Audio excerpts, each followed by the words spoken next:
Hey guys, it's me. Tonight we're going to go into more of that guy's videos. I'm in his other channels and I'm listening and my mind is blown again.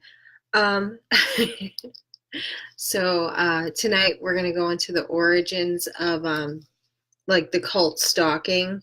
Um, my Facebook has been taken over because apparently um, they're not liking these videos that I'm putting out because it's putting all of the pieces of the puzzle together completely. So I'm going to start his recording right now on YouTube. I've linked the video below. And then, yeah, so let's get into that now. Okay.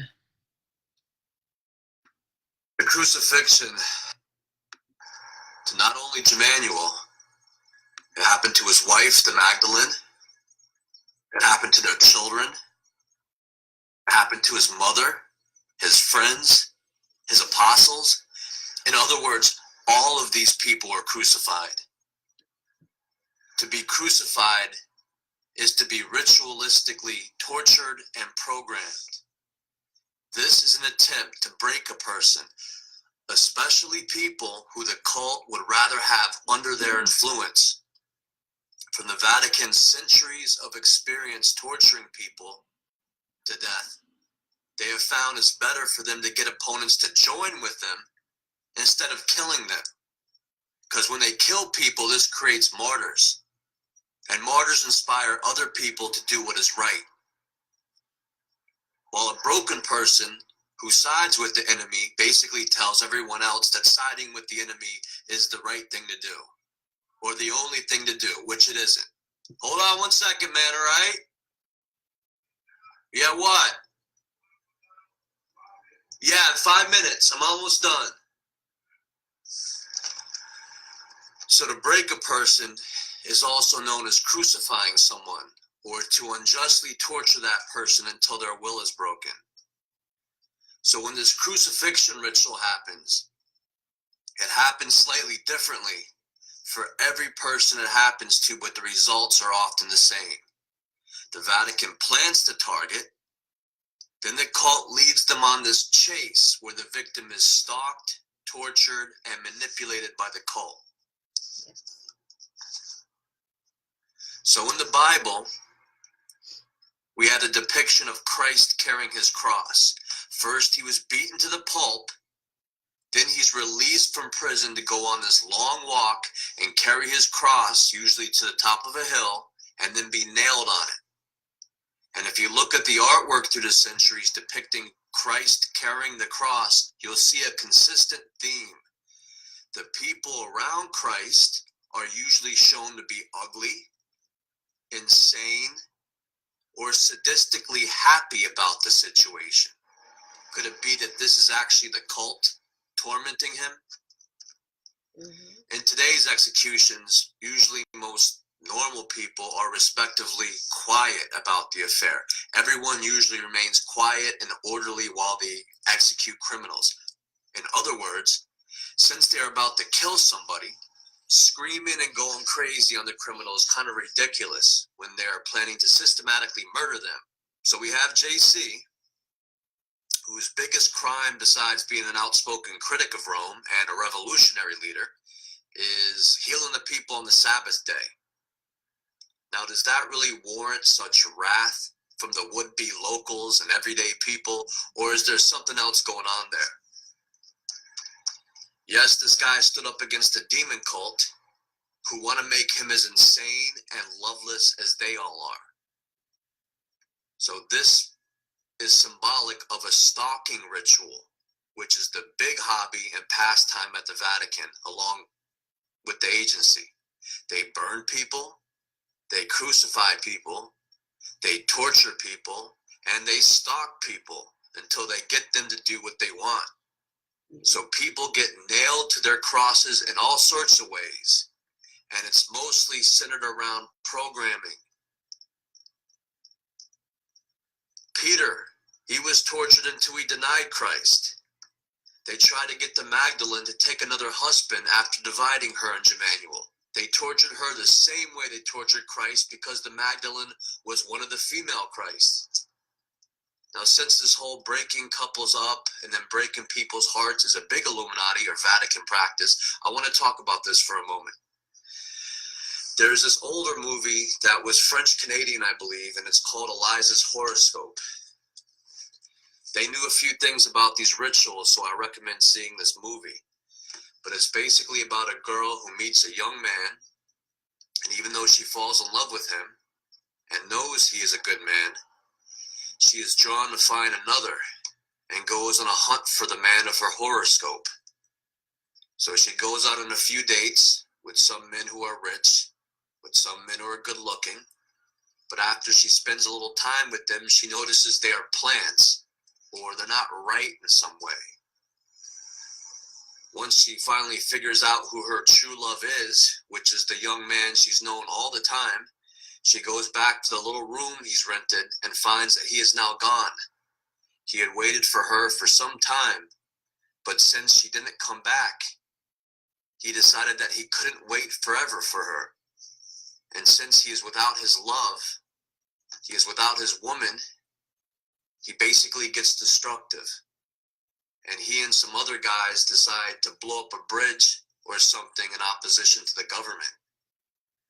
Then in one of the final scenes, they show him charging up a hill in pain, and then an image of a solar disk, or a disk held in front of the sun. All this represents not only a crucifixion, but also an Illuminati ritual known as the Ritual of the Black Sun.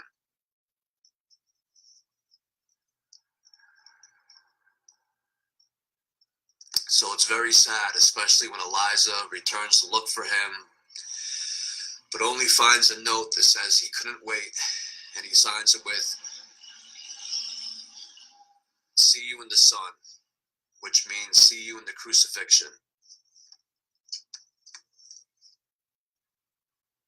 So even though she wasn't sleeping with all these men, she was involved with this Illuminati or ritualistic process of turning a woman who is a Christ or with Christ into what they call a whore or a horse. Of course, the same thing happens to men as well. And what it means is somebody who gets broken and then guided around like a horse. They have lost their will to the cult's will. Therefore, they do as they are commanded to, or suggested by the cult, where they work, who they marry, who they hang out with, who controls their children. This will all be controlled by the cult once their will has been broken. If a man or woman is forced away from someone they truly love, they usually go through a series of failed relationships, which breaks the human spirit down. And in the end, they get handled by someone. And I think at this point, all of you should understand where that programming leads. So this is their cross to bear, this process of manipulation and breaking them down into a shadow of their former selves. So where they were once Christs, they have now fallen. And this is why the Illuminati says Christ and Lucifer are the same person. So let's talk about the stalking ritual, which is a big part in this. In today's world, I've heard it referred to as peddling. And that is when the cult chases somebody who is being tortured and is attempting to get away from their attackers. So the target ends up moving or walking from place to place, but of course the cult will always stalk them. Mm-hmm. When someone is induced into a traumatic, painful, and panicked state, they will attempt to get away from the source of these terrible feelings. So instinctively, the target will begin a series of moving to a different city, moving to a different town, or simply walking a lot, trying to go to a place that might be comfortable for them. Of course, the cult will always stalk them. That is part of the fun games the Vatican plays with their diminished lives. So the target will often begin to hate people or attempt to get away from everyone. They will often go to isolated areas to get away from others. Some people will go into the woods. others to the desert. I believe the most accurate version of where Emmanuel was crucified was a place called Golgotha, which means place of the skull. And in the fourth gospel, chapter 19, verse 41, it says it was a garden. It says basically it was a garden with a tomb in it. Possibly this place was owned by one of the richer Jews who was affiliated with Pontius Pilate and probably something of a Sadducee, or a wealthy and higher ranking member of the community. So most likely he was involved or controlled by the cult. So Christ carried his cross into this garden area, and eventually he was given something to drink like vinegar, which appeared to knock him out or kill him.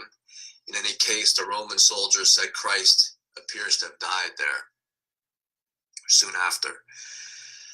So let's go into some more detail about what really happens during these crucifixions. Like I said, the target will attempt to flee from their attackers and from the source of these attacks. The longer he or she resists, the greater number of cult members will be unleashed upon the target. In other words, it will be like crowds of people harassing them with the agency in the Vatican. That's what they do there. That's their big pastime. The Vatican will say, hell, they're pretty tough. We need to get more people involved to hurt them. 8 years. So more cult members show up, all attempting to be the witch who finally breaks the target. That's how they get respect in their pathetic circles. So as the Christ figure gets more and more hysterical, they will often begin to walk to the highest point. Subconsciously, they will climb hills to get away from the attacks or to get closer to heavens or to God. I went to the corner of the United States, 19 hours away, where they got 19, I think it was, a lot of 19s in this, 19 or 90 inches of snow. And I figured I wanted it to be like the Game of Thrones, that if people came to get me in the winter, they would have to really work. So he's right about that. All right, let's carry on. And once they get to the highest point or the top and realize there is nowhere else to go, they will often stare at the sun. When once the sun hurt their eyes, and they subconsciously feared the sun, so they'll shield their eyes. Now at this point, at this brink between life and death, the people are no longer afraid of the sun. So they symbolically face God instead of shielding their eyes. And often they will find comfort by staring at the sun. Of course, this is not good for your eyes. Some people are blinded by this practice, or their retinas are burned and they have to wear glasses and everything. They hurt their eyes. But for thousands of years after seeing people do this, who are being crucified, this has become a ritual, and where people are commanded to look at the sun. And the biggest secret of all is what appears in front of the sun, which is called a solar disk. And it appears to be a black lens in front of the sun. And after a moment, the sun and this disk will begin to change and form these spheres, which look like three-dimensional tetrahedrons. And these spheres line up to form this giant cross of light in the sky. Now, I've done my best to show you what these crosses look like with this graphic here.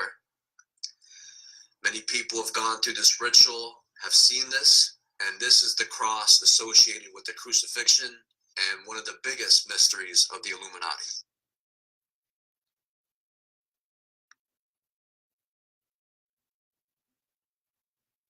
Okay, so next we're going to go into another one of his videos.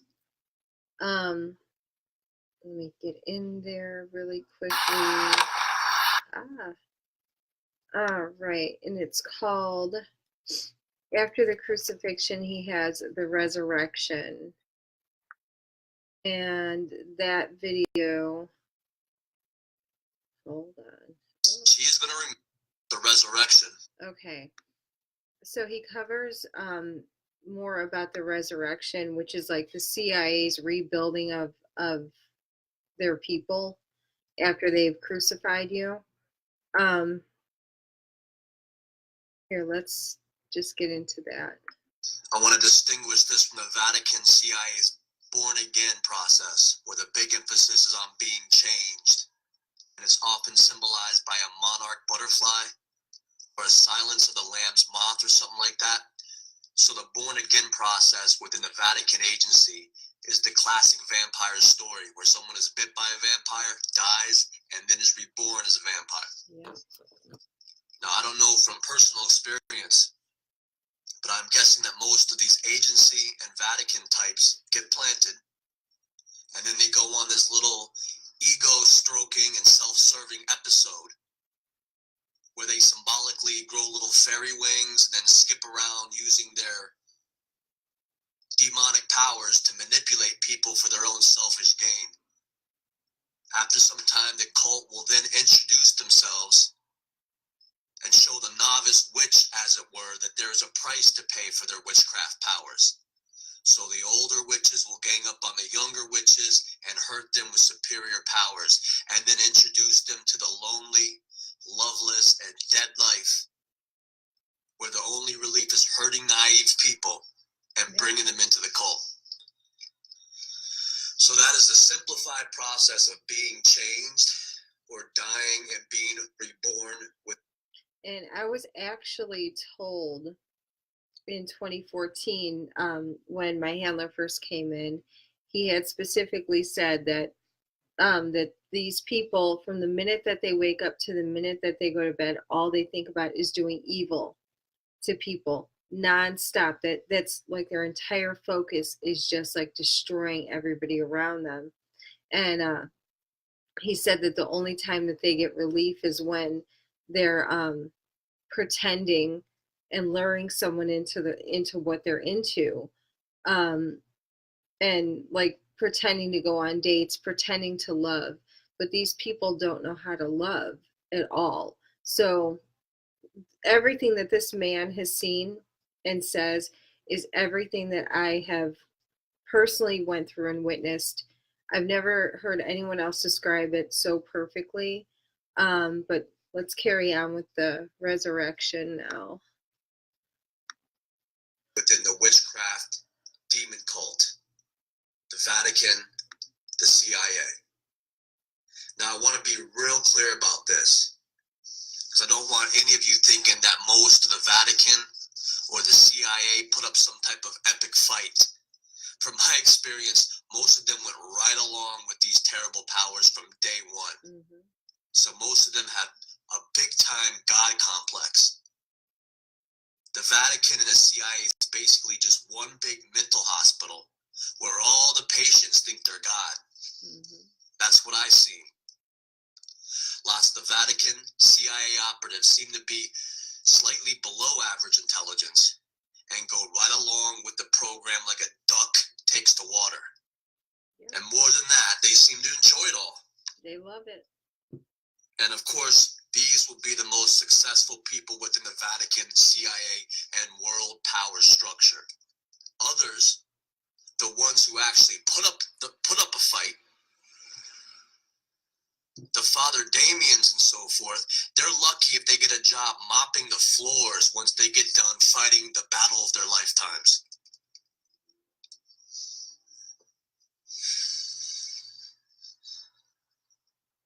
Consequently, resurrections are reserved only for those who put up a fight, resisted the demonic powers, and did what is right.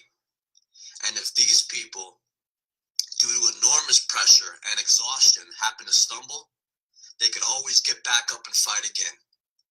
And this is what is meant with being resurrected. So next is a reading from a book called The Lost Books of the Bible. And it's a selection from a document entitled Letter of Pilate to Herod. It's a Syriac manuscript from the 6th or 7th century. Although it may be a little more realistic if it had been titled Letter of Herod to the High Priests of Rome. All right, here it goes. This is Pilate writing supposedly to Herod. Know and see that in the day when you did deliver Jesus to me, I took pity on myself and testified by washing my hands that I was innocent concerning he who rose from the grave after 3 days, and performed your pleasure, for you did desire me to be associated in this crucifixion. But I now learn from the executioners and from the soldiers who watched his tomb that he rose from the dead. And I have especially confirmed what was told to me, that he appeared bodily in Galilee in the same form and with the same voice and with the same doctrine and with the same disciples, not having changed in anything, but preaching with boldness his resurrection and an everlasting kingdom. So in this statement, Pontius Pilate affirms that after Christ was imprisoned, tortured, and crucified, he still rose up again with the same spirit and with the same voice, revolting against a tyrannical empire. Now, as soon as the disciples hear that Christ stood back up, after all that happened to him, at first, they what? What happened? At first, they couldn't believe their eyes. They didn't believe it. They doubted. But then, when the leader stood back up, everybody stood back up. Everybody was resurrected. Now let's talk about the Bible's account of the resurrection. I'm going off a revision of the King James Bible called the Revised Standard Version. At the end of Matthew, Mark, Luke, and John, there's only a brief sentence or two about what happened to Christ after the resurrection. This is part of the cover-up of what really happened to Christ. The information has been systematically removed, but all the Gospels say basically the same thing. Mary Magdalene goes to Christ's tomb, finds it empty, and an angelic messenger tells her that Christ has gone ahead to Galilee as planned, so she should tell the other disciples to meet him there. From there, both Matthew and Mark, the books of Matthew and Mark end quite abruptly with little additional information. For example, in Matthew, Christ meets the disciples at a mountain in Galilee where he tells them to go make disciples of every nation. In Mark, it ends with the Magdalene going to find Christ, while in other versions, it ends with Christ meeting the disciples at a table and then flying off to heaven. In Luke, the gospel ends with all the apostles meeting in Jerusalem, having lunch, then walking Christ to Bethany, where the disciples then all turn around and they walk back to Jerusalem with great joy. So you don't know very much. They don't tell you very much. However, in the book of John, we are given slightly more information. Mary Magdalene finds the tomb empty and goes to get Peter and John, who return with her, and go into the tomb while she stands outside and weeps. Christ then walks up to her and asks her why she is crying, and she gets extremely happy and shouts, "Teacher." Then it fast forwards to the disciples meeting behind closed doors, nervous about their opposition. Then it skips again, where Christ meets them by the Sea of Tiberias. And the disciples are in a boat, and this includes the one who Jesus loved. So the Magdalene is there too, and so is Peter. And they're out in the boat fishing. And a man on the shore calls out to them. He says basically, "Did you catch anything yet?" They say no. And Christ says with a smile, "Maybe you're fishing on the wrong side of the boat." And Mary says to Peter, "Isn't that Jesus standing on the shore?" And Peter gets so happy that he jumps in the water and swims over to meet him. Meanwhile, the rest pull in their fishing nets and sail the boat to the shore. And they sit down and barbecue some fish and are talking to Christ. And Christ asks Peter if Peter loves him. And he says yes. So Christ then asks him, "Will you feed my lambs and will you tend my sheep?" Now, what Christ is really asking Peter is if he will take over as leader of their church. So Peter seems to be taken back from this a little bit. So Christ stands up and basically says, come on, let's go for a walk. So as they're walking along the shore, Christ says, when you were young, you could do as you wished. But now that you are older, you have to take responsibility, even if you don't really want to. So Peter isn't so happy about the situation. He glances over at Mary Magdalene, who's walking along with them, and says, well, what about her? And Christ says, she is going to remain here with me, of course, until I show back up his plans.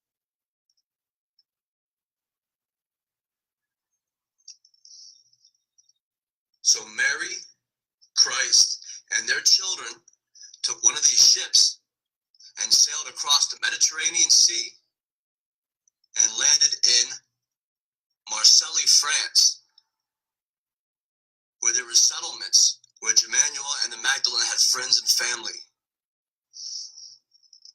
Now, one thing that is very consistent through all four Gospels are the extremely crucial time where Christ is crucified and then is resurrected. And who was always there? In every Gospel, very concerned about Christ. Mary Magdalene. In every Gospel, Christ finds her first and tells her, if you see any of the boys around, tell them I'm back around raising hell as usual. He always goes to find the Magdalene first because the Magdalene is his wife, and his wife and his children would be his first responsibility and first concern always. Mary Magdalene is Christ's love. She is the disciple who Christ loves or is in love with. And I bet nothing was made more clear to him than when he was locked up with the Roman Empire about who he worried about the most. I bet he realized in this time apart from her what truly mattered the most, and that is his love, his wife, and his family. And as Christ believed that God is love, who do you think represented God in human form to Christ? Some bearded man? Some father in heaven? No. Think about it. Who would be Christ's perfect love in heaven? How would she look? If you were a man and you were to die right now and go before God, who appears as your perfect love, how would she look? Now, I don't know about the rest of you guys, but I know how my perfect love in heaven would look, and that is a beautiful woman.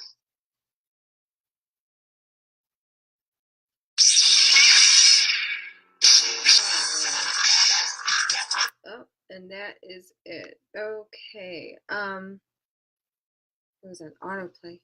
All right. So, yeah.